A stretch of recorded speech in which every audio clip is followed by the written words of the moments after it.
Hi, my name is Yvonne, and this is my show and tell presentation. Today, I will highlight intersectionality and positionality that are present in my life. And this is my first item, a figurine of an elephant with a miniature elephant inside. It might be a little hard to see.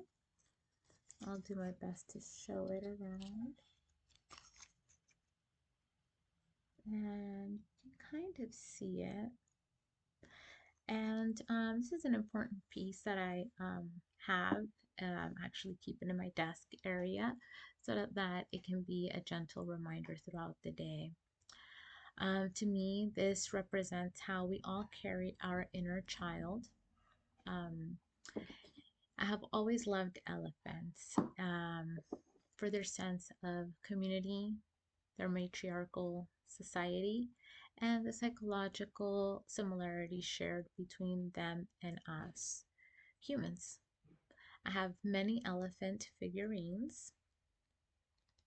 I'm a little obsessed with them.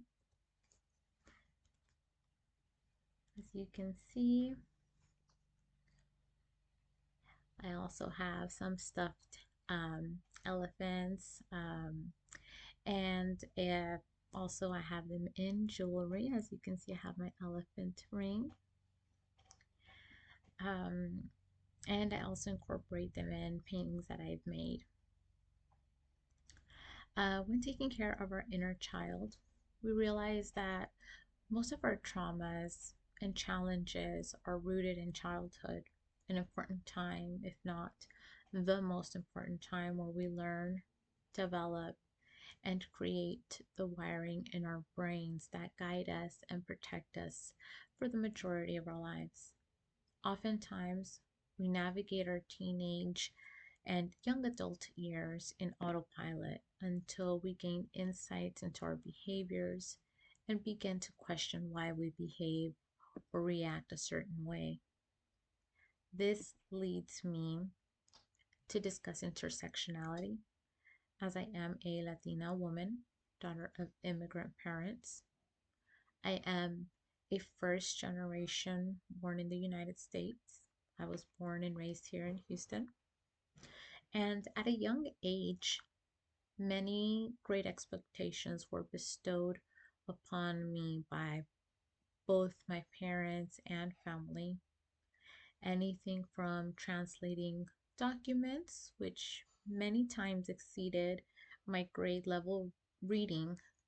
And if I wasn't able to translate those documents entirely, I would be scoffed at by my parents, who would say things like, "Why are you even in school if you can't even translate this?" And so that plant seeds of doubt early on into yourself. You start to question if you're truly adequate.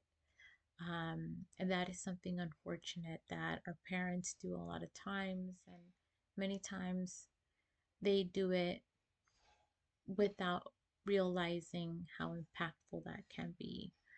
Um,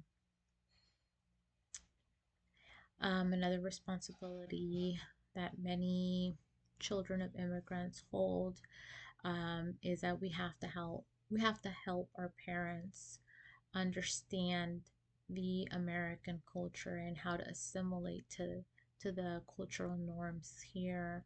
That's a huge responsibility because oftentimes we're trying to also learn how to do it. I was raised in a pretty uh, uh, heavily Mexican culture. They were very Catholic. We would only watch TV in Spanish throughout uh, my elementary and middle school and high school years. My mom wouldn't allow us to um, turn the TV to English language channels because she couldn't understand it, so we couldn't do it. In our home, we had to speak Spanish. We couldn't speak English, which I now realize it's a blessing because I'm fluent in both English and Spanish, which has been very beneficial to me as far as my how I interact with others, embracing my culture, and it also helps in my job, so that I'm able to have access to more resources at times, or help other people who need help, and they may not necessarily speak English. So I see it as a blessing now.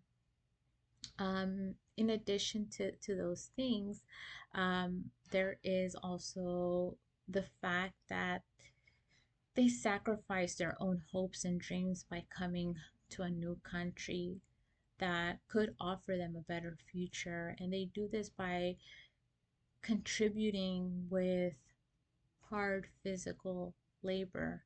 So their expectations of their children is that we have to do better.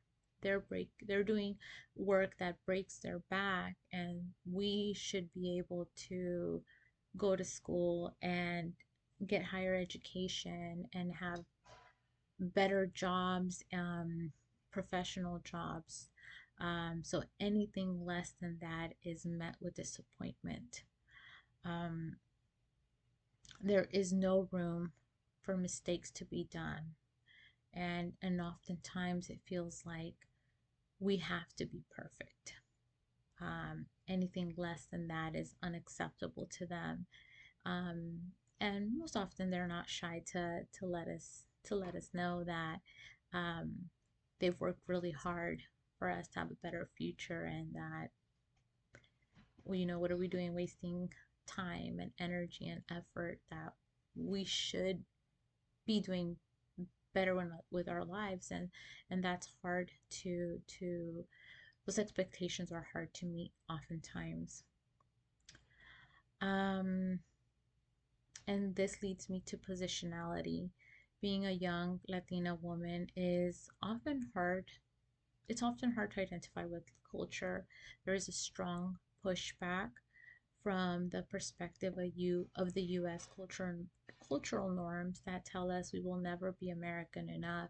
And then there's pushback from our Latino community telling us we will never be Latino enough. And that puts us in a very tough place where we often don't know where we belong. We are in an in-between area of neither belonging here nor there. Um, Not to mention the fact that by being a woman, we have to work twice as hard and twice the effort to earn our place in society and in the workforce.